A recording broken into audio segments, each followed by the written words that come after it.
قربانی کے موقع پر ہمیں اپنے دل کی کیفیات کو بھی دیکھنا چاہیے کہ ہمارے دل کی کیفیت کیا ہے.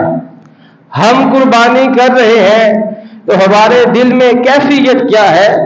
رب کو گوشت نہیں چاہیے, رب کو خون نہیں چاہیے. قرآن میں اللہ فرماتا ہے لَن يَنَالَ اللَّهَ لُحُومُهَا وَلَا دِمَاؤُهَا وَلَٰكِن يَنَالُهُ التَّقْوَىٰ مِنكُمْ.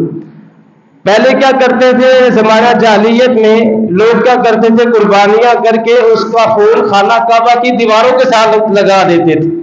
تو اللہ نے قرآن میں فرما دیا مجھے نہ خون کی ضرورت ہے نہ گوشت کی ضرورت ہے. اللہ کو تمہارا خون بھی نہیں پہنچتا, گوشت بھی نہیں پہنچتا ہے تو صرف تقویٰ پہنچتا ہے.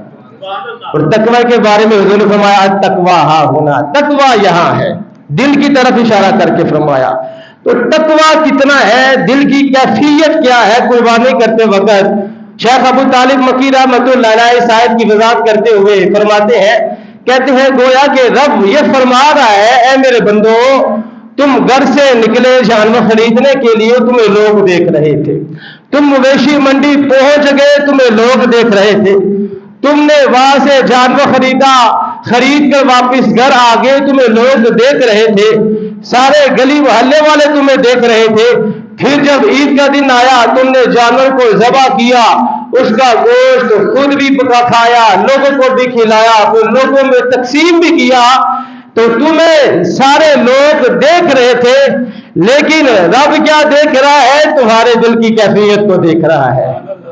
تمہارے دل کی کیفیت کیا تھی, دل میں تقویٰ تھا کہ نہیں تھا. کہیں واہ کے لیے قربانی تو نہیں کی, کہیں دنیا کو دکھانے کے لیے قربانی تو نہیں کی. رب نے کس کو دیکھنا ہے, دل کی کیفیت کو دیکھنا ہے. کس کو دیکھنا ہے, دل کی کیفیت کو دیکھنا ہے. تو میرے بھائیو ہمیں چاہیے کہ ہم قربانی کرنے کے ساتھ ساتھ اپنے دل کی کیفیات پہ بھی غور کریں کہ ہمارے دل میں کیا ہے. ہم قربانی کر رہے ہیں تو ہمارے دل میں کون سے خیالات